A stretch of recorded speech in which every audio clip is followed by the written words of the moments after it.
Cuando cerramos los ojos e intentamos imaginar el arma perfecta, la cultura popular casi siempre nos ofrece la misma silueta. Una curva elegante, una geometría depredadora. La katana. Una hoja legendaria capaz, según aseguran las películas, de cortar un pañuelo de seda en el aire o el cañón de una ametralladora. Nos parece que la forma curva es la cúspide de la evolución, el absoluto al que debían aspirar todos los herreros del mundo. Pero si esta curva es tan superior, nos enfrentamos a una paradoja histórica gigantesca. ¿Por qué durante 500 años, desde las duras incursiones de los vikingos hasta el auge de la caballería, los guerreros profesionales de Europa y la antigua Rus ignoraron obstinadamente esta forma? ¿Por qué los miembros de las drucinas, guardias, y los caballeros, de quienes dependía el destino de los estados, confiaban sus vidas a espadas rectas, pesadas y, al parecer, torpes? ¿Acaso los maestros europeos y rusos no eran lo suficientemente hábiles para simplemente curvar el metal? Por supuesto que no. La arqueología nos dice directamente: nuestros antepasados sabían perfectamente qué era un sable. Veían las hojas curvas en manos de los nómadas de las estepas, las sostenían, las evaluaban, y aún así elegían la espada recta. En este vídeo destruiremos el mito de la hoja perfecta universal. Analizaremos la geometría de la muerte desde el punto de vista de la física y la historia, y no de los mitos de Hollywood. Averiguaremos por qué la espada recta no era un palo de hierro primitivo, sino la única respuesta posible a los tanques acorazados de la Edad Media. Línea recta contra curva. Golpe contundente contra corte. ¿Por qué la geometría de la hoja no es una cuestión de belleza, sino de supervivencia? Trasladémonos al siglo X. Una época en la que el mapa de Europa y la Rus se redibujaba con fuego y hierro. Si observas los hallazgos arqueológicos de aquel tiempo, desde los túmulos cerca de Smolensk hasta las tumbas vikingas en Escandinavia, verás la misma herramienta de guerra dominante. Los arqueólogos la llaman espada carolingia. Era un verdadero tanque entre las armas blancas. Olvídate de las finas espadas de duelo o los elegantes sables de siglos posteriores. La carolingia era ancha, pesada y larga. Las hojas a menudo superaban los 90 centímetros. Para que al guerrero le fuera más fácil manejar esta masa de acero, por el centro de la hoja pasaba un ancho canal, una depresión longitudinal que la gente llama erróneamente canal de sangre. En realidad es una solución de ingeniería para aligerar el peso sin perder resistencia. Pero lo más sorprendente de esta espada es su geometría. Era recta como una flecha, con una empuñadura maciza coronada por un pesado pomo, a menudo decorado con plata. Esta arma no conocía compromisos. Se creaba para la élite profesional, los drusiniki, para quienes la guerra era un oficio. Fue precisamente esta espada la que se convirtió en símbolo de poder y fuerza. Las crónicas nos dicen que el juramento sobre la espada era la forma más alta de contrato. Que seamos cortados por nuestras propias espadas, decían los rusos al sellar la paz con los griegos. Pero, ¿por qué este rey de los campos de batalla tenía exactamente ese aspecto? ¿Por qué era recto y ancho? La respuesta se esconde en un detalle de su construcción que resulta extraño a los ojos del hombre moderno. Imagina que tienes la oportunidad de sostener en tus manos una auténtica espada de la época de los vikingos o de la antigua Rus. Agarras la pesada empuñadura, deslizas la mirada por la ancha hoja, esperando ver al final una punta mortal, afilada como una aguja. Y te quedas paralizado por el desconcierto. No está ahí. En lugar de un aguijón depredador, ves una placa redondeada que por su forma recuerda más a una espátula de cocina que al arma de un asesino. No es un defecto del tiempo ni el resultado de la corrosión. Es el frío cálculo de ingeniería de los antiguos herreros. Las espadas de este tipo servían solo para tajar y no para estocar. La idea misma de la estocada, que hoy nos parece la más rápida y eficaz, en el siglo X fue rechazada de facto por los guerreros profesionales. Hacia abajo, tales hojas incluso se redondeaban a propósito. Pero, ¿por qué? ¿Acaso nuestros antepasados no entendían la geometría del combate? La respuesta reside en la cruel física de aquel tiempo. La batalla del siglo X no es una esgrima elegante, sino una picadora de carne basada en la fuerza. La espada funcionaba según el principio de un hacha con la hoja alargada. El golpe se asestaba con un amplio movimiento y poseía tal inercia monstruosa que la punta simplemente no era necesaria. La espada debía romper huesos bajo la cota de malla y partir escudos con su masa. Y aquí el extremo romo era una salvación. Si la espada hubiera sido puntiaguda, al golpear con fuerza en un escudo de madera podría haberse quedado atascada, dejando al guerrero desarmado frente al enemigo. La punta redondeada y en forma de pala no se atascaba en la madera, permitiendo sacar el arma al instante y asestar el siguiente golpe.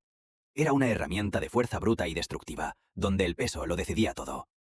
Pero mientras Europa y la Rus confiaban durante décadas en el acero recto y pesado, en Oriente nacía una filosofía de muerte completamente diferente. En las estepas interminables, donde la vida transcurría sobre la silla de montar, apareció un arma que cambió las reglas del juego para siempre: el sable. Llegó a nosotros aproximadamente al mismo tiempo que los vikingos pulían sus espadas rectas, en el siglo X.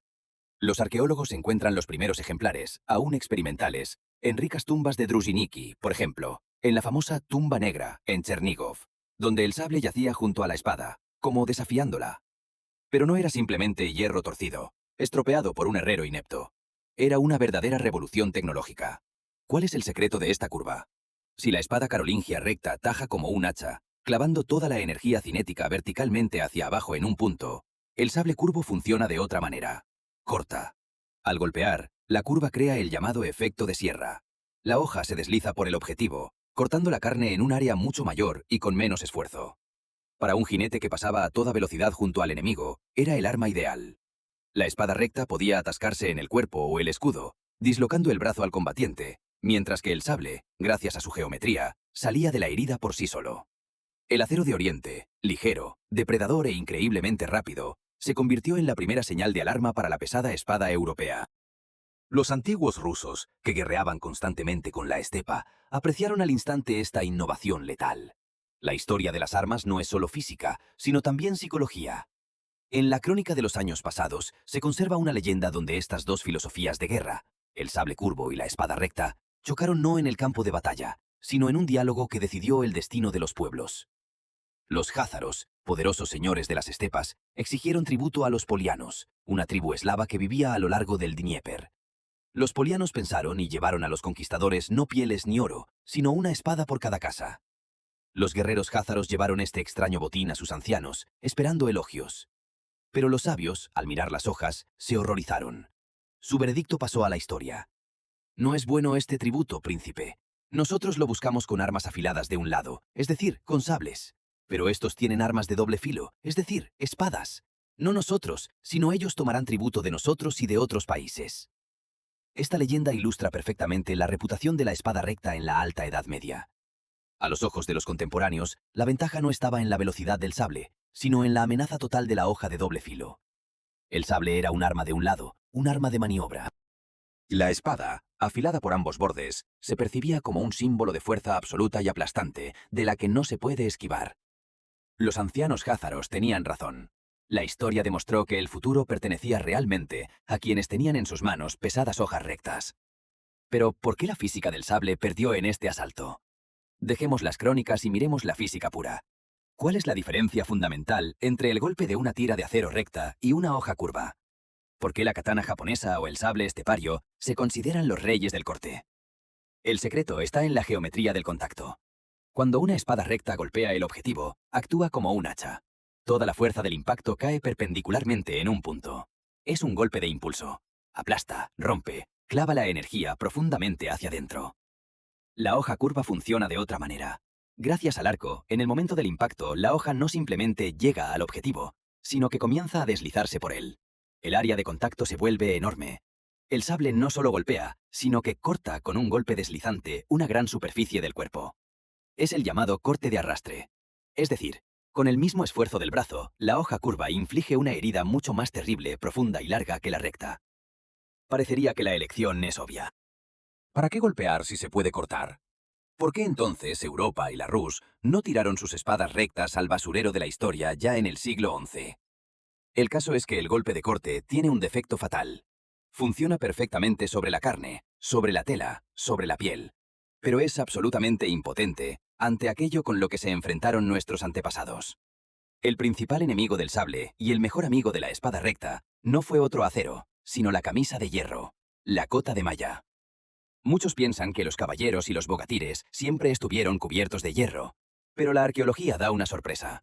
En el siglo X, Europa guerreaba principalmente con armaduras de cuero.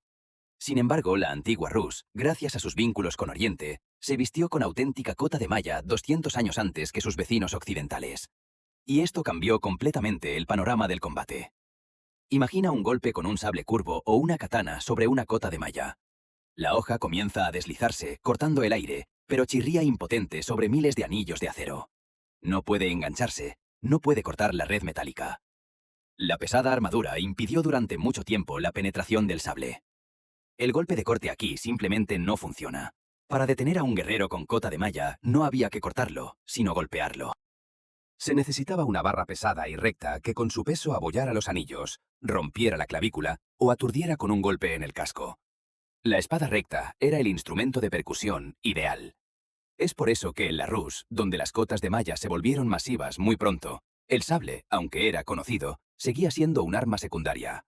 Contra la élite acorazada solo funcionaba la vieja y buena hoja recta.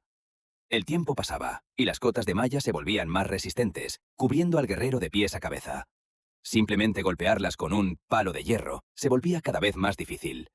Y entonces, en el siglo XII, la espada recta dio su gran salto evolutivo. Las pesadas carolingias fueron reemplazadas por espadas de un nuevo tipo, las llamadas capetas. Si miras las vitrinas de los museos de ese periodo, notarás inmediatamente la diferencia. Desapareció el macizo pomo en forma de seta, fue reemplazado por un disco o rueda elegante. La espada se volvió más ligera, más corta, pero el cambio principal ocurrió en el extremo de la hoja. La punta roma y en forma de pala desapareció. Las hojas comenzaron a estrecharse hacia abajo y adquirieron, finalmente, una verdadera y depredadora punta. Con esta espada no solo tajaban, sino que también estocaban. Fue una revolución en la esgrima. Ahora el guerrero no solo podía asestar amplios tajos, esperando romper el casco, sino también buscar puntos vulnerables. Una estocada en el cuello, en la axila, en la ranura del casco, en una rotura de la cota de malla. Todo esto se hizo posible gracias a la nueva geometría. La espada recta dejó de ser simplemente un martillo. Se convirtió en una herramienta de muerte universal, combinando el poder del hacha y la precisión de la lanza. Y mientras el sable en Oriente seguía siendo un arma puramente de corte para el jinete, la espada europea aprendía a atravesar metal. Cuando se habla de hojas legendarias, todos recuerdan inmediatamente el tamahagane japonés, el acero que se doblaba miles de veces. Pero la antigua Rus tenía su propio secreto tecnológico, sobre el cual los científicos lucharon durante décadas. En el relato militar principal de aquella época, el cantar de las huestes de Igor, a las hojas rusas se las llama con una palabra extraña, casi mágica, espadas Haraluj. ¿Qué es el Haraluj? Durante mucho tiempo los historiadores discutieron. Unos consideraban que era una distorsión del nombre de las espadas francas carolingias, otros que era un tipo especial de templado. Los investigadores modernos se inclinan por otra versión.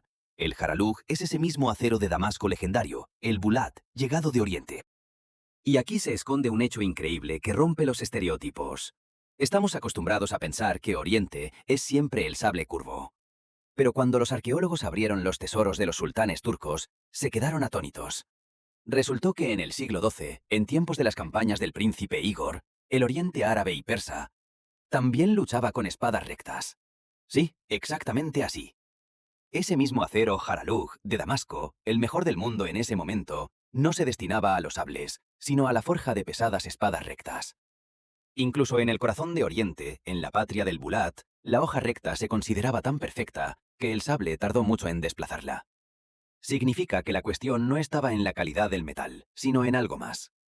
¿Cuál es entonces la ventaja de la hoja curva si incluso los maestros de Damasco forjaron espadas rectas durante siglos? En esta disputa interminable entre la hoja recta y la curva, hay otro participante silencioso pero decisivo, del que a menudo se olvidan. Es el blanco, o más exactamente, el casco que debía salvar la vida del guerrero. Si miras los cascos de la antigua Rus y de Oriente, verás una silueta muy característica, casi arquitectónica, que difería fundamentalmente de la europea. A diferencia de los cascos occidentales normandos, que eran simples conos bajos, el casco de combate ruso, el famoso shishak, tenía una geometría completamente distinta. El casco estaba suavemente curvado y estirado hacia arriba, terminando en una varilla. Esta forma, que recuerda a la cúpula de una iglesia o a una cebolla, se mantuvo en nuestro ejército desde el siglo X hasta el XVII. Y no es una cuestión de moda, es una cuestión de supervivencia bajo el golpe de una pesada espada recta. Imagina la física de este momento. La pesada espada carolingia cae verticalmente hacia abajo con la fuerza de un martillo de herrero. Si golpea en una superficie plana o cónica baja, toda la monstruosa energía del impacto va al cuello y la columna vertebral del combatiente. Incluso si el acero aguanta, la fractura por compresión del cuello matará al guerrero al instante. Pero la forma alta y alargada del casco ruso funciona como un tobogán de hielo ideal. La espada, al golpear esta pendiente pronunciada, no encuentra tope. Inevitablemente resbala hacia abajo, hacia un lado, perdiendo su energía destructiva en el rebote. La astuta geometría esferocónica de la defensa obligaba a la geometría rectilínea del ataque a trabajar en vano. Entonces, ¿quién salió vencedor en este duelo milenario de geometría? ¿La línea recta o la curva? ¿La katana y el sable o la pesada espada de caballero? La respuesta puede sorprenderte. No hubo una victoria clara durante mucho tiempo. La arqueología nos dibuja un cuadro de un mundo híbrido asombroso. En la Rus, que se encontraba en la encrucijada entre Occidente y Oriente, estos dos tipos de armas coexistieron durante siglos. Pero la estadística es implacable. Los historiadores han contado todas las menciones de armas en las crónicas desde el siglo X hasta el XIII. El resultado es aplastante. La espada recta rusa se menciona 52 veces, y el sable solo 3. Las cifras nos dicen que, a pesar de todas las ventajas del golpe de corte y la velocidad de la hoja curva, seguían siendo armas de segunda oportunidad o armas de caballería ligera. La espada recta reinaba sin divisiones. El verdadero punto de inflexión llegó mucho más tarde. En el Oriente musulmán, el sable desplazó definitivamente a la espada solo en el siglo XIV, y en la conservadora Europa en el siglo XVI. ¿Por qué tan tarde? Porque la hoja recta se fue solo cuando la armadura pesada comenzó a desaparecer de los campos de batalla. La barra recta para perforar corazas dejó de ser necesaria cuando desaparecieron las propias corazas bajo la presión de las armas de fuego. La guerra se convirtió en una carrera de velocidades, y fue entonces cuando la geometría ligera y cortante del sable, la shashka y la katana, finalmente se tomó la revancha, enviando a la pesada espada recta a las páginas de los libros de historia. Al mirar una brillante katana, una pesada espada vikinga o una shashka cosaca, debemos entender una verdad simple. No existe la hoja perfecta, solo existe la herramienta correcta para la tarea correcta. La espada recta fue el rey de la era de la armadura. Era un martillo, creado para romper huesos a través del hierro. El sable y la katana se convirtieron en las reinas de la era de las velocidades y el combate sin armadura. Son navajas, creadas para la muerte instantánea. Si salieras con una katana contra un caballero con coraza, tu hoja legendaria se convertiría en un juguete inútil. Si persiguieras con una espada pesada a un jinete ligero de la estepa, morirías de cansancio sin haber asestado un golpe. La historia no elegía lo que era más bonito. Elegía lo que permitía sobrevivir aquí y ahora. Y en esta evolución de la muerte, cada forma, tanto la recta como la curva, era perfecta a su manera. ¿Y qué elegirías tú? ¿El poder aplastante de la hoja recta o la velocidad mortal de la curva? Escríbelo en los comentarios. Y no olvides suscribirte para no perderte el próximo análisis.